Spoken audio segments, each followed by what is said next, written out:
Hello everyone, getting our educational video out. Today I want to talk about the idea and the diagnosis of tendonitis and how it's one of the most common diagnoses out there for injuries in the body, but it's actually incomplete and is actually very uncommon compared to something worse.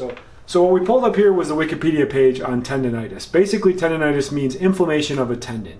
It is a type of tendinopathy often confused with the more common tendinosis, which has similar symptoms but requires a different treatment. That's the key, the different type of treatment. That's very basic, but it means a big deal of a lot of things. So a lot of people are walking around when they have pain in their elbow, wrist, forearm, shoulder, anywhere. They get this diagnosis of what's called tendonitis. Tendonitis just means that it's inflamed. But if it's something that's chronic and been going on for a long time, a lot of those situations are actually isn't inflammation in there. There's actually something a lot worse, an actual degenerative component of the tendon. So when you look at a tendon, normal healthy one basically looks like this. It looks like spaghetti in a box before it's cooked. It's really strong and it would be really hard to snap. That's a normal healthy tendon.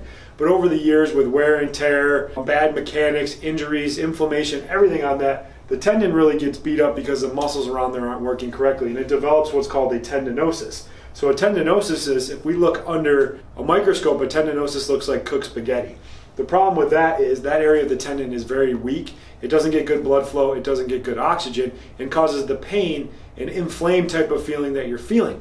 What's going on in the current medical model is everyone is addressing tendinosis thinking that it's a tendonitis and they want to get the inflammation down, so they inject it with cortisone. When you do that, that actually speeds up this tendinosis process, makes this tendon even more degenerated, and they're actually showing more and more if you're likely to get a tear or some type of problem, it's because you had a tendinosis first and the cortisone makes that worse. So there's a big difference in the proper type of diagnosis. So if you're walking around with a tendonitis type of diagnosis, you've done multiple injections, and you're still not any better, it might be time to figure out that you actually have something way worse, a tendinosis, and those are more likely to tear.